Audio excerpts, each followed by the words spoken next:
The alert came at 400 station time. 3 colonies on the outer rim had gone silent within hours of each other. No distress calls. No evacuation signals. Just silence. The Council sent scout ships to investigate. Only one returned, heavily damaged, its crew traumatized and barely coherent. Ships, the scout captain whispered in the medical bay. Thousands of them. Maybe millions. They are organic, alive. They do not answer hails. They just consume everything. Ambassador Vectron stood in the Council Emergency Command Center, watching the long-range scans. The enemy was moving through space like a plague, spreading across multiple systems. Every planet they touched went dark. Every station they encountered was destroyed or absorbed. What are they? High Speaker Marax asked. We call them the Zorthak Swarm in the database, a Corinthian military analyst said. Ancient records mention them. They appeared 3,000 years ago from beyond charted space. The old civilizations fought them and lost. The swarm consumed 12 entire species before retreating back into the dark. We thought they were extinct or legends. How did the old civilizations stop them? The analyst looked down. They did not. The swarm left on their own after consuming what they wanted. No one knows why. Vectron felt cold despite the heated room. How many ships do they have?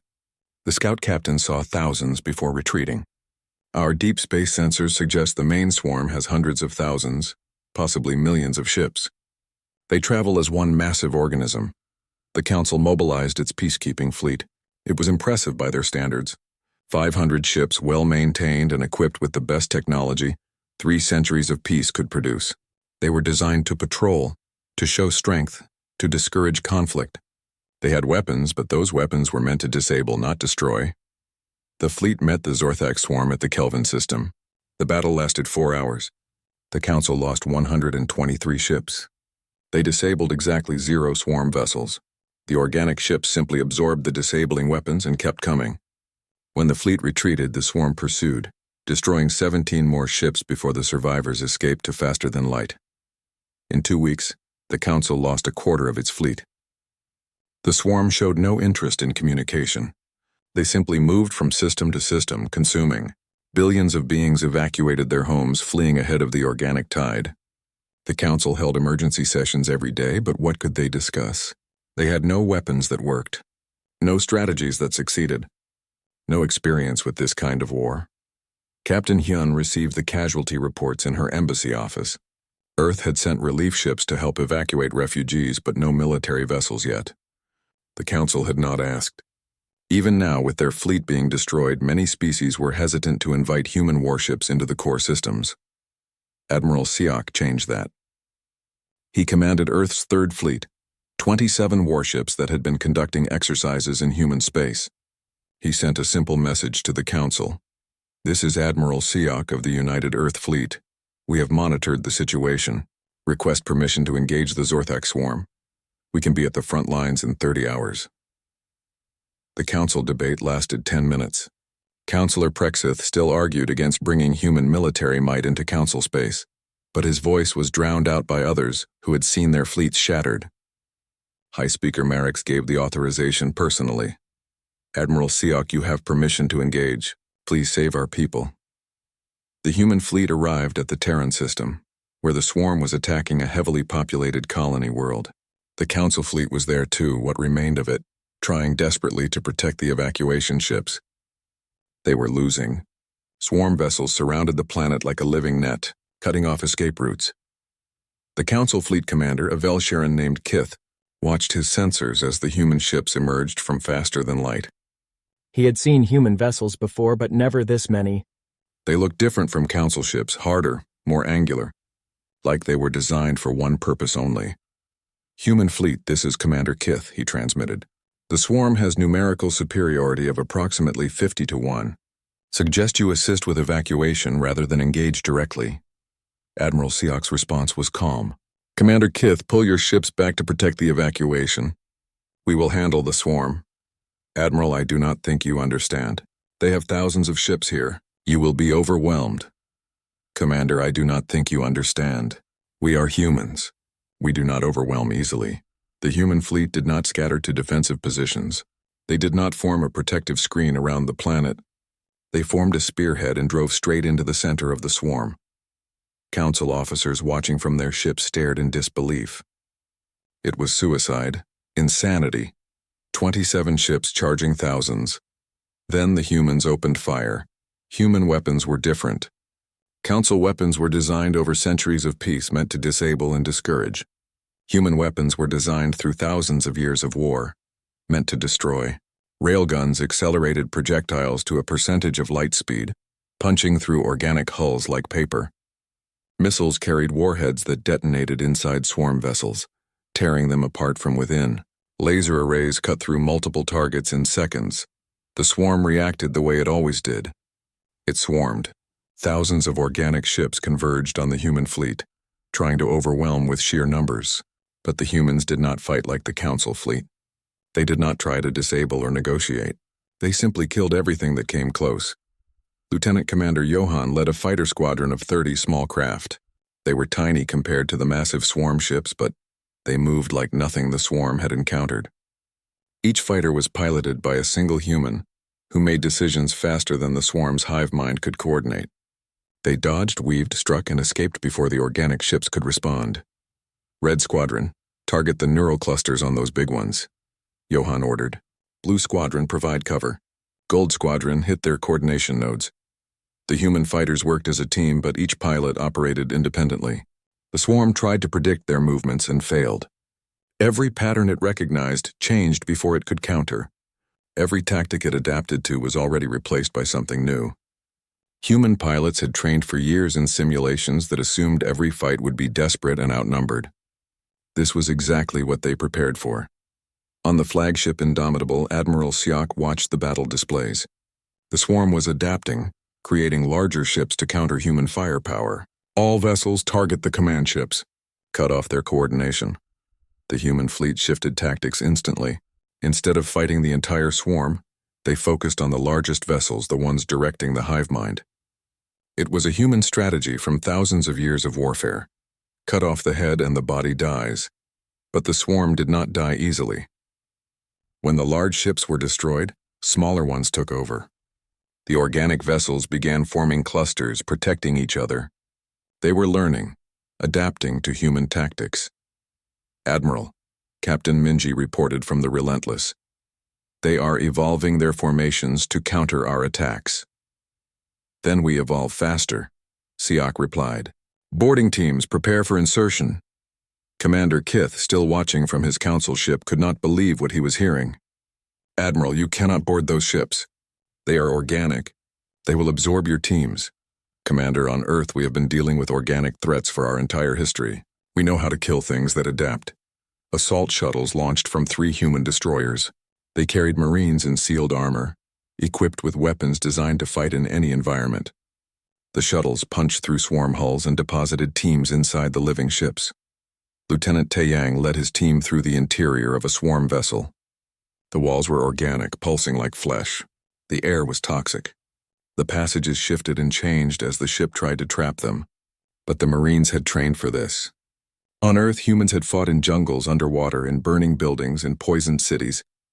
An organic ship was just another hostile environment. Plant the charges on the neural clusters, Taeyang ordered. We have 4 minutes before this thing figures out how to flush us into space. The Marines moved with practiced efficiency.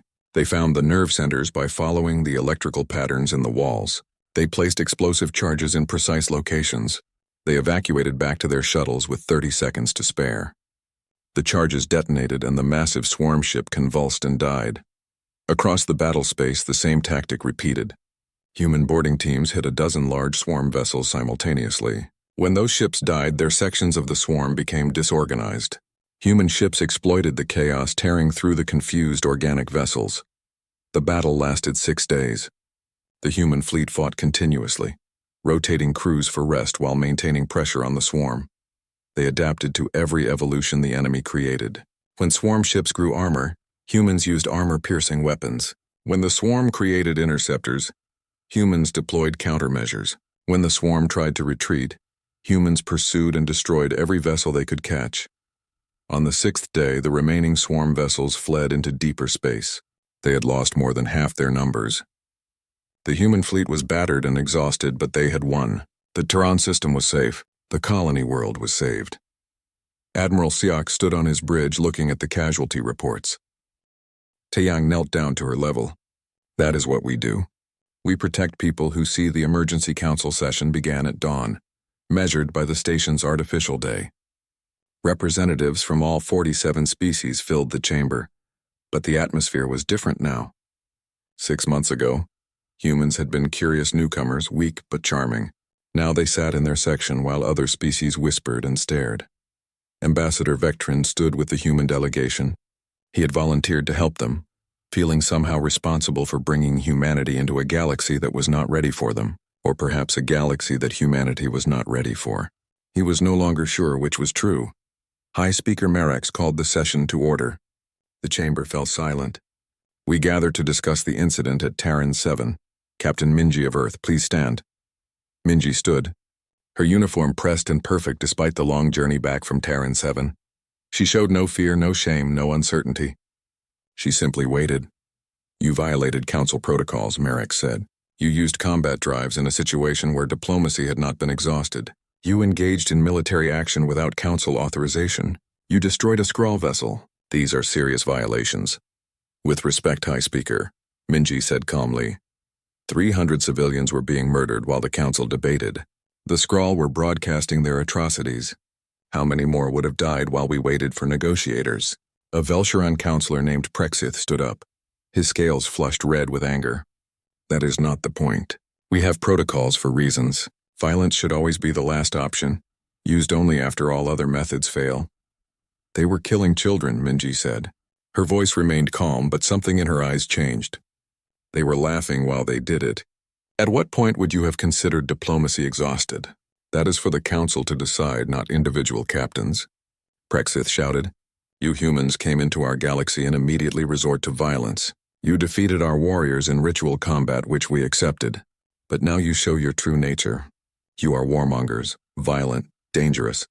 The chamber erupted in voices. Some species agreed with Prexith. Others defended the humans.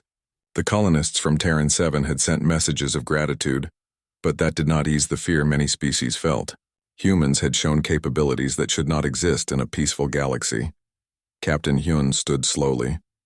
The chamber gradually quieted, everyone wanting to hear what Earth's ambassador would say. She looked around at all the different species, all the aliens who had lived in peace for so long they had forgotten what war really meant. May I request something? Hyun asked. Marax nodded. Speak. I would like to call Dr. Hana to address the council. She is our xenoanthropologist, an expert on human history and culture. She can explain what you need to understand about my species. Marax considered this, then agreed. Very well, Dr. Hana may approach.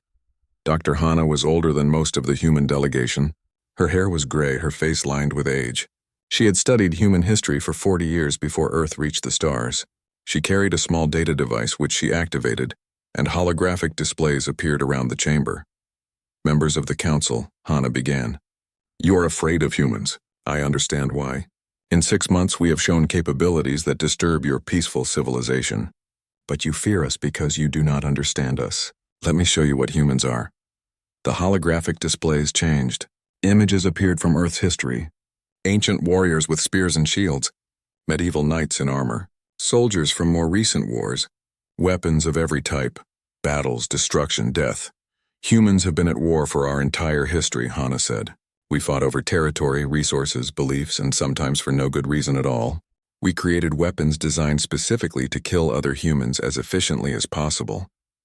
We wrote books about military strategy. We trained our children to fight.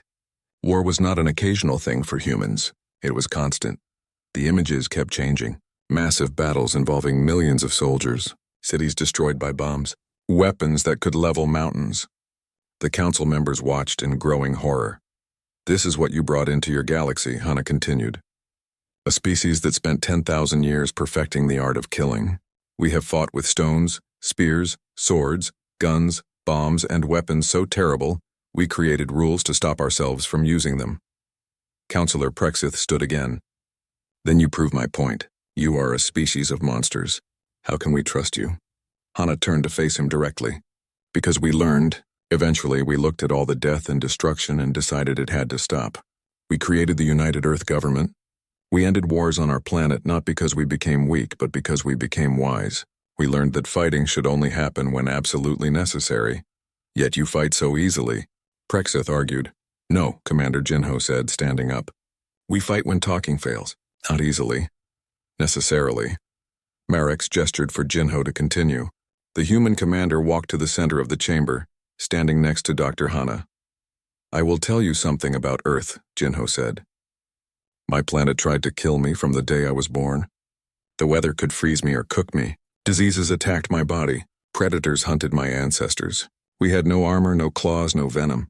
We were weak and slow compared to the animals around us. He paused, looking around the chamber.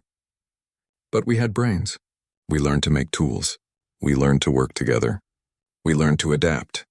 And yes, we learned to fight. Not because we wanted to, but because everything on Earth taught us that survival requires strength. The holographic displays changed again, this time showing humans doing other things, building cities, creating art, exploring space, helping each other during disasters. We are not monsters, Jinho continued. We are survivors.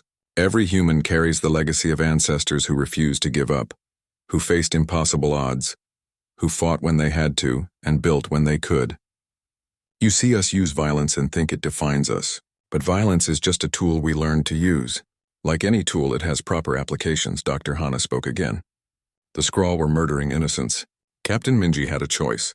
She could follow protocols and let more people die while the council debated, or she could act. She chose action. That is what humans do. But where does it end? Prexith demanded. Today you save colonists. Tomorrow you decide the council is too slow. The next day you decide you know better than all of us. Your violence will grow until you become exactly what we fear. Captain Hyun stood and walked to join Jinho and Dr. Hana. Counselor Prexith, may I ask you a question? He nodded stiffly. How many colonists died on Terran 7 before we arrived? Prexith checked his datapad. 47 confirmed deaths. And how long had the Skrull been attacking before we intervened? 3 days. And how long were you planning to negotiate before sending peacekeepers? Prexith said nothing. The council fleet would have arrived in 11 more days, Hyun said quietly. How many more would have died? 100? 200? At what point does following protocol become an excuse for inaction? The chamber was silent now. Every species considering the question. Ambassador Vectrin watched the other counselors and saw the conflict in their expressions. They wanted to condemn human violence, but they could not deny the results. We are not asking to change how the council works, Hyun continued. We respect your traditions, your peaceful methods, but understand that humans see violence differently. To you, it is a failure of civilization. To us, it is a tool for protecting civilization. The Skrull were evil. They needed to be stopped. We stopped them, Merrick spoke carefully. And if the council decides that your methods are too dangerous, that humanity must accept restrictions on military action. Hyun met his gaze steadily. Then we will follow those restrictions while protecting those who cannot protect themselves. But we will not apologize for saving lives. We will not regret stopping murderers, and we will not pretend that violence is never necessary simply because it makes others uncomfortable. A new voice spoke up. It was Korthan, a counselor from one of the smaller species, one that had suffered Skrull raids before. The humans saved our colony ships twice in the last month. They did not ask permission. They simply acted when our people were in danger. I, for one, am grateful. Other voices joined in. Representatives from species who had lost people to pirates, who had waited for council action that came too slowly, who understood what Hyun was saying. Not everyone agreed, but enough did to shift the atmosphere. Marex raised his hand for silence. This council will take no immediate action against humanity. Captain Minji, your violation of protocol is noted, but given the circumstances, no formal punishment will be issued. However, Earth is hereby placed under observation status. We will monitor human military actions closely. It was not the condemnation Prexith wanted, nor the full approval some others hoped for. It was a compromise, which was what the council did best. As the session ended, several counselors approached the human delegation quietly. They did not speak openly, but their questions were similar. Could humans train their security forces? Could human advisors help protect vulnerable colonies? Could Earth share their understanding of combat? The galaxy was changing. Peace was still the goal. But now there was recognition that some threats could not be talked away. And humanity, for all their frightening capabilities, seemed willing to use their skills to protect rather the 6 months passed since humanity joined the Galactic Council. Humans opened embassies on 12 different worlds. They shared their art, their music, their literature. Most council species began to relax. Yes, humans were surprisingly good at fighting, but that was just ritual combat. Real war had been dead for 3 centuries. The galaxy was at peace. Then the Skrull started attacking again. The Skrull had been expelled from the Council 20 years ago for refusing to give up violence. They disappeared into the Outer Rim and everyone hoped they would fade away. Instead, they became pirates. At first, they only raided small cargo ships. The Council sent negotiators. The Skrull listened politely and stopped for a while. Then they started again. Over 6 months, the raids got worse. The Skrull attacked mining stations. They stole supplies from colonies. They took hostages. The Council kept sending negotiators. They offered trade agreements. They offered money. They offered everything except what the Skrull really wanted, which was power. 3 days ago, the Skrull crossed a line. They attacked the colony on Terran 7. 300 civilians lived there. Families from 6 different species trying to build a peaceful life on a new world. The Skrull landed with 7 ships and started taking whatever they wanted. When the colonists resisted, the Skrull started killing. The Council held emergency meetings. They debated proper responses. They discussed sending more negotiators. They talked about trade sanctions. They did what they always did, which was talk. The nearest Council peacekeeping fleet was 2 weeks away, traveling at the careful, slow speeds that showed they came in peace. Captain Minji sat in her command chair aboard the destroyer Relentless, listening to the distress calls from Terran 7. Her ship was the only human vessel in the sector. Earth's fleet was still small, still building, still learning how to work with Council technology. The Relentless was technically a destroyer, but by human standards it was barely larger than a frigate. Captain, her communications officer said, the Council fleet is requesting we maintain position and wait for their arrival. Minji looked at her screen. The Skrull were broadcasting their attacks live, taunting the Council. She watched as they dragged screaming colonists across the settlement square. She heard their laughter as they destroyed homes and killed anyone who fought back. How long would it take us to reach Terran 7 with combat drives? Minji asked. Her navigator checked his console. 18 hours, Captain. But the Council forbids using combat drives except in declared wars. We would be violating. I did not ask about Council regulations, Minji said quietly. I asked how long. The bridge went silent. Everyone knew what she was thinking. Everyone knew the rules. The Council was careful about violence. Even their fastest ships moved at speeds that gave time for diplomatic solutions. Combat drives were considered aggressive, unnecessary, almost rude. But humans had a different philosophy. Sometimes talking was not enough. Sometimes action was the only language that worked. 18 hours, the navigator repeated. Minji opened a channel to her crew. All hands, this is the captain. We are going to Terran 7. We are going to stop the Skrull. We are going to save those colonists. Engage combat drives, battle stations. The Relentless surged forward, its human-designed engines pushing it faster than any Council ship could travel. Deep in the ship, Lieutenant Taeyang briefed his Marine squad. 80 humans, the best fighters Earth could send to the stars. They wore armor that could stop plasma bolts. They carried weapons designed not to disable but to kill efficiently. Remember your training, Taeyang said. The Skrull are experienced raiders. They outnumber us roughly 7 to 1 on each ship. But they have never fought humans in real combat. Use that. One of the younger Marines, a woman named Sora, raised her hand. Sir, what are the rules of engagement? Taeyang smiled grimly. The Council says we should capture if possible, kill only if necessary. I say protect those colonists by any means required. The Skrull are broadcasting murders. They have shown what they are. We show them what we are. 18 hours later, the Relentless dropped out of faster-than-light travel at the edge of the Terran 7 system. 7 Skrull ships orbited the planet in a loose formation. Their sensors immediately detected the human vessel. Within minutes, all 7 ships turned to face the newcomer. The Skrull commander, a scarred veteran named Threx, laughed when he saw the readings. 1 small destroyer against 7 battle-hardened raiding ships. The humans were either brave or stupid. Probably stupid. Everyone knew humans were new to space. They did not understand how things worked out here. This is Threx of the Skrull fleet, he broadcast. Human vessel, you are outnumbered. Turn around or we will add your ship to our collection.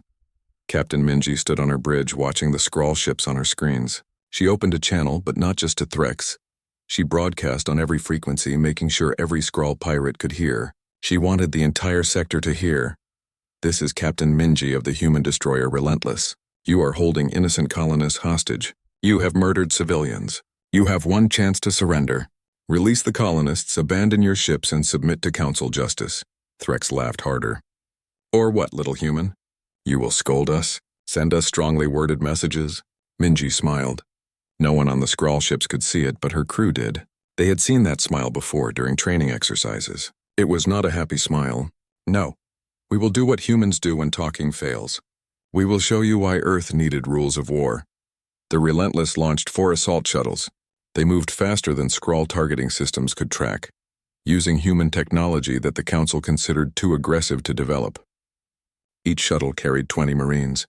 They crossed the distance to the scrawl flagship in 90 seconds. Threx barely had time to order defensive fire before the first shuttle breached his ship's hull. The humans did not use airlocks. They did not request permission to board. They cut through the armor with plasma torches and poured inside.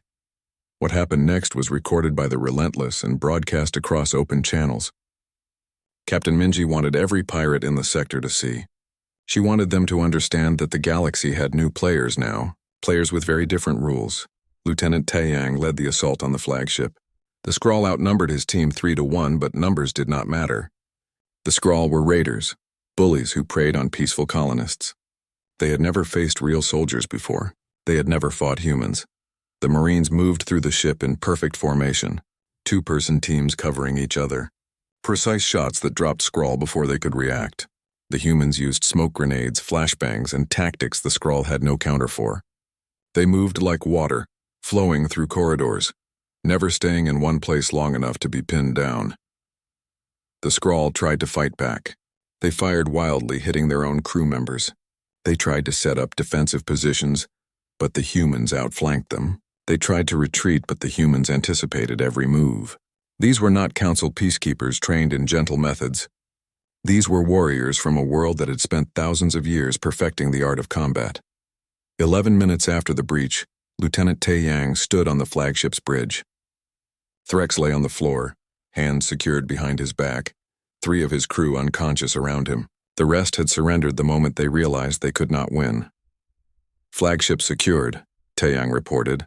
The other 3 assault teams reported similar results within 15 minutes. 4 Skrull ships captured with minimal human casualties. The remaining 3 Skrull ships tried to flee. The Relentless pursued. Human weapons, designed with a philosophy very different from the Council's, tore through the pirates' engines. 2 ships surrendered. The 3rd refused and was destroyed when its reactor went critical after taking damage. The colonists on Terran 7 watched from their settlement as human Marines landed. The Skrull raiders on the ground surrendered without a fight after seeing what happened to their ships. The Marines treated the captives according to human military law, which was firm but fair. They provided medical care to the wounded, fed the prisoners, and secured them for transport to Council justice. The galaxy watched too. Captain Minji had broadcast everything. Every species with monitoring stations in that sector saw how humans fought when protecting the innocent. They saw efficiency, speed, violence that was controlled but absolute. The Marines had not been cruel. They had not tortured or humiliated the Skrull. They had simply stopped them completely. In the council chambers, emergency sessions started immediately. Ambassador Vectrin received hundreds of messages. Some species were grateful. Others were horrified. All of them were asking the same questions. Why did humans respond with such force? Why did they not negotiate first? How could any species be so efficient at violence? Captain Hyun prepared to answer those questions. She knew this moment was coming. The galaxy thought they understood humans after the rite of strength. They thought ritual combat was the extent of human capability. They were wrong.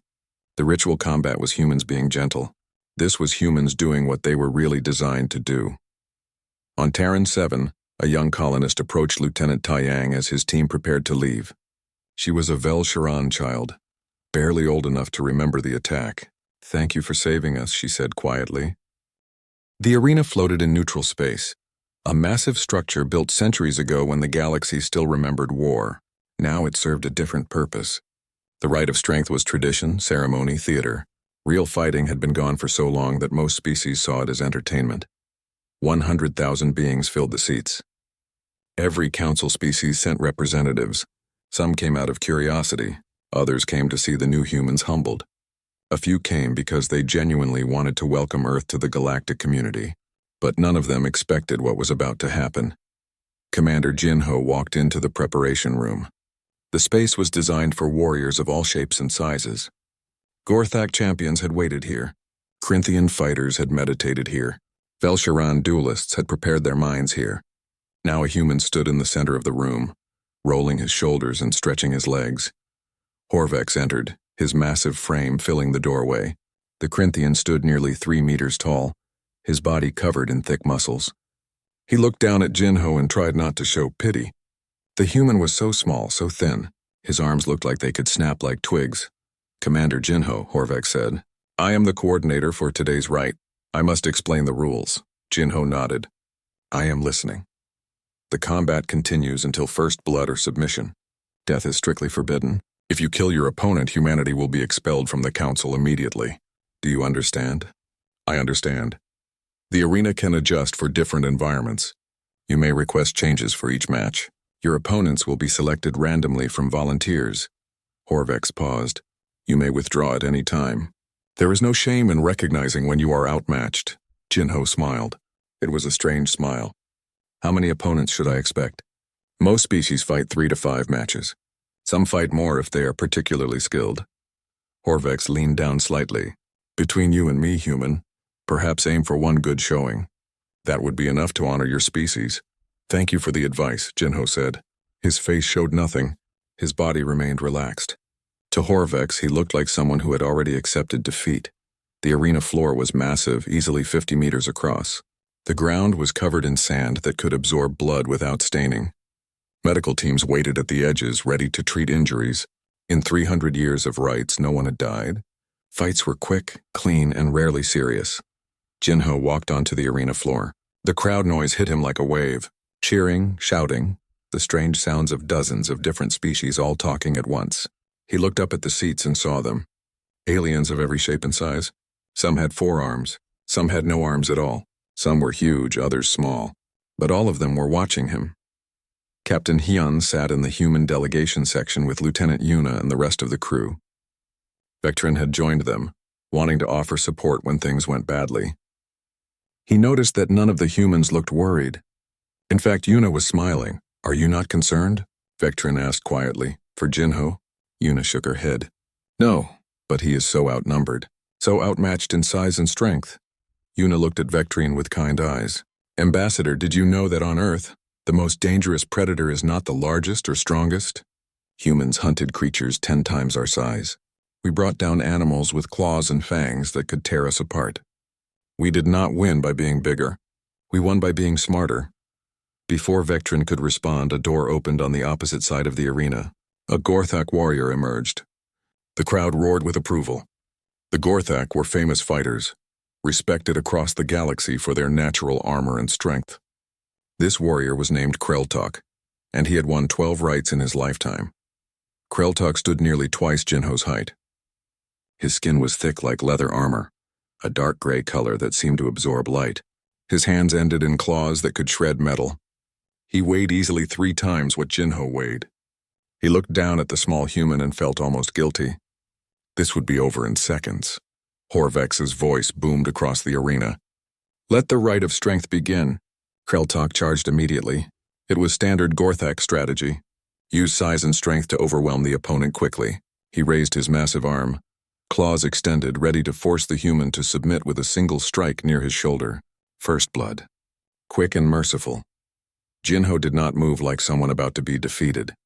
He stepped to the side at the last possible moment. Kreltok's claws missed by centimeters. The Gorthak stumbled slightly, surprised by the human speed. He turned to charge again, but Jinho was already moving. What happened next took 47 seconds. To most of the crowd, it looked like chaos. Jinho moved constantly, never staying in one place. Every time Kreltok tried to grab him, the human was somewhere else. Every time the Gorthak swung his claws, Jinho ducked or dodged or simply was not there.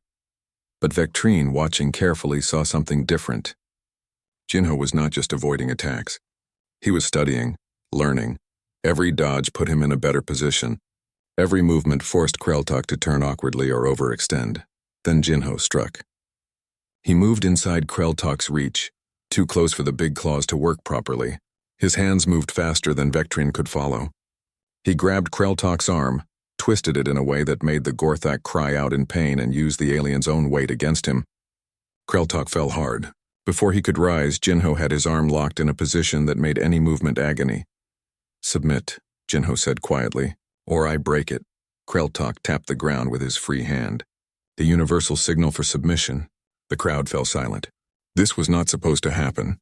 Gorthak did not lose to species like humans. Yet there was Kreltok, defeated, helped to his feet by medical staff while Jinho stood calmly in the center of the arena.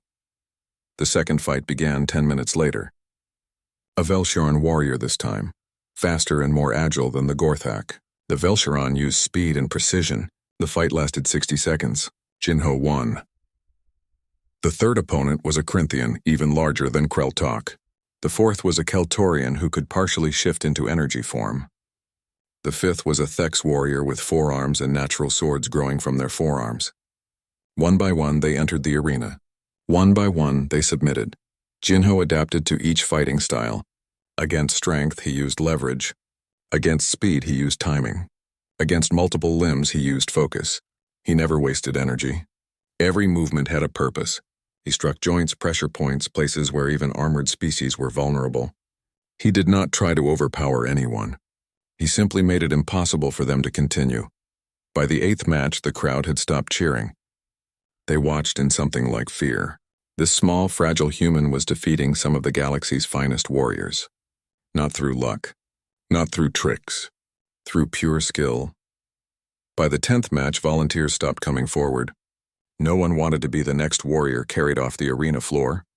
Horvex entered the arena himself. The crowd gasped. The coordinator never fought in the right, but Horvex was a proud Corinthian and he could not let this continue without trying. He faced Jinho, his massive body tensed. "You are skilled, human," Horvex said. "More skilled than we knew. But I have fought in wars before the peace. I have trained for 50 years. I will not be easy to defeat." Jinho nodded respectfully. "I believe you." He paused. "But I trained for 15 years in multiple fighting styles. I fought in 3 wars on my planet, and humans do not have the luxury of being strong or armored. We had to be better." The fight lasted 90 seconds. Horvex used every technique he knew. He was faster than the other Corinthians, stronger, more experienced. But Jinho was something the galaxy had never seen. A human warrior. A species that had spent thousands of years fighting each other. Fighting their world, fighting for survival. When Horvex submitted, tapping his massive hand against the sand, the arena was completely silent. 100,000 beings sat without making a sound. They watched as Jinho helped Horvex to his feet. They saw the human warrior bow respectfully to the Corinthian. Jinho turned to face the crowd. His uniform was torn in places. He had bruises forming on his arms. One eye was slightly swollen, but he stood straight, his breathing steady, his eyes clear. He was not done. He could fight more if needed. High Speaker Marek stood in the council box, his silver scales catching the light. His voice carried across the arena. "Commander Jinho of Earth, you have proven your warrior spirit. You have earned humanity's place in the Galactic Council. We welcome your species with respect and honor." The crowd erupted in sound, but it was different now. Not amusement or curiosity, something else. Respect mixed with fear, wonder mixed with worry. They had invited humans into the galaxy thinking they were weak. They had been so very wrong. Vectrine sat in stunned silence.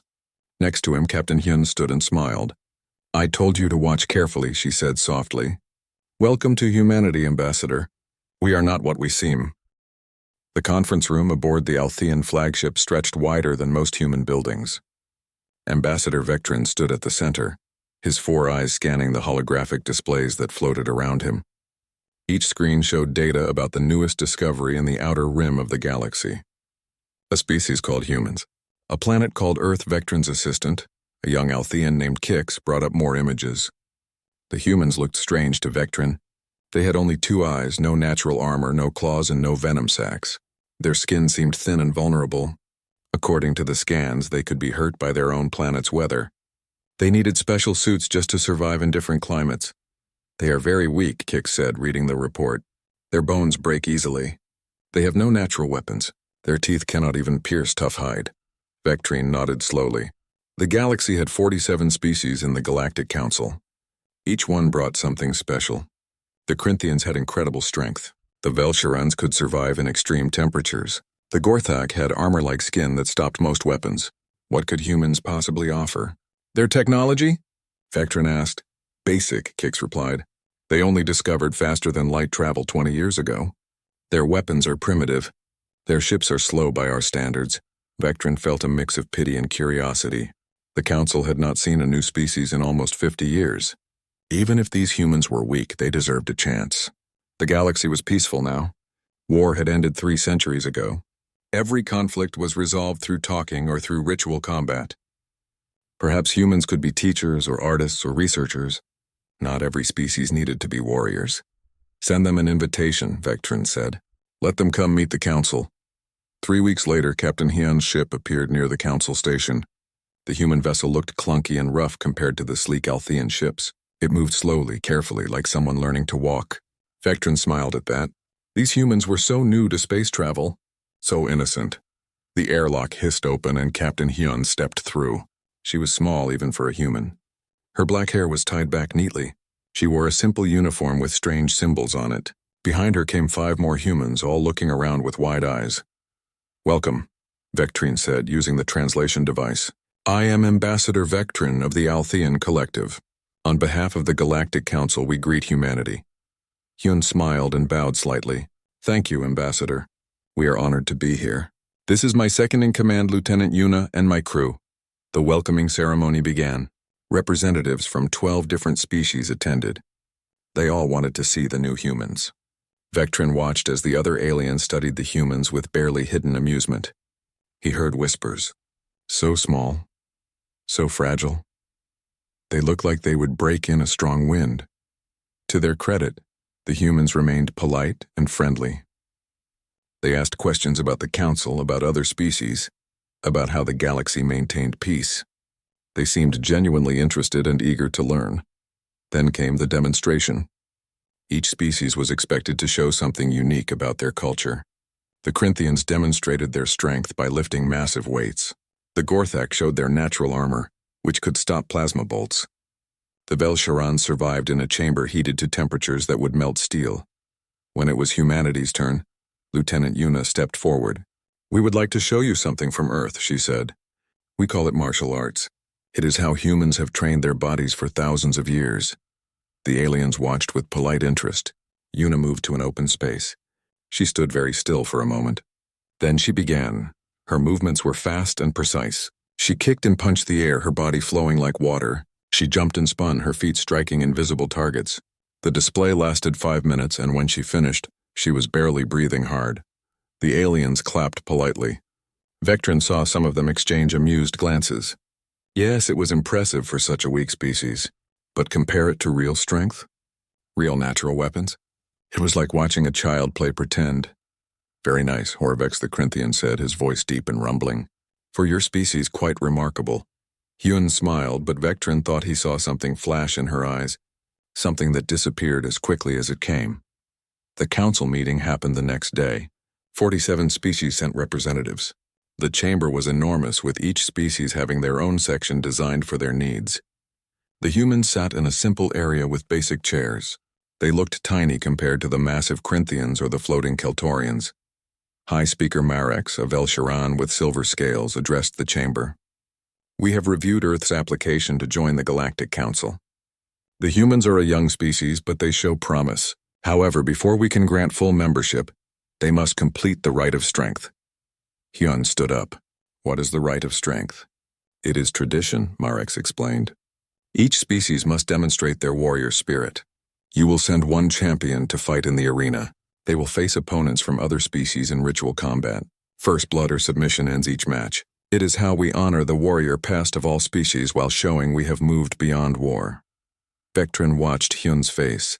She showed no fear, no worry. She simply nodded. We accept. When does this begin? In 3 days, Marek said. You may choose any human to represent your species. After the meeting, Vectrin found Hyun in one of the observation lounges. She stood looking out at the stars, her hands clasped behind her back. Captain Hyun, Vectrin said softly. I want to apologize, she turned, surprised. For what, Ambassador? Many of my fellow council members see humans as weak. They expect the right of strength to be humiliating for you. They think you will lose quickly and then accept a role as a protected species. Hyun smiled. It was not a happy smile. And what do you think, Ambassador? Vectrin considered his words carefully. I think there is more to humanity than what we see on the surface. But I also worry. The right of strength involves fighting species much larger and stronger than humans. I do not want to see your champion hurt. That's kind of you, Hyun said. She turned back to the window. But you should know something about humans, Ambassador. We did not make it to the top of our planet's food chain by being the strongest or the fastest. We made it by being the smartest. By adapting. By never giving up. Still, Vectrin said. Your opponent will likely be a Gorthak or a Corinthian. They are 3 times your size. Their strength is... Commander Jinho will represent us, Hyun interrupted. He is our best. I am sure he is skilled for a human, Vectrin said gently. But perhaps your council should reconsider. There is no shame in accepting a different role in the galaxy. Hyun looked at him, and this time her smile reached her eyes. Ambassador, you seem like a good person. So I will tell you something. In 3 days, when the right of strength happens, watch carefully. You are about to learn what humans really are. Vectrin left feeling uneasy. There was something in Hyun's voice. Not fear, not false bravado. Something else. Confidence. Real, solid confidence. But how could that be? The humans were so weak, so small, so fragile. In 3 days, he would understand. In 3 days, the galaxy would see humanity for the first time. And nothing would be the same again.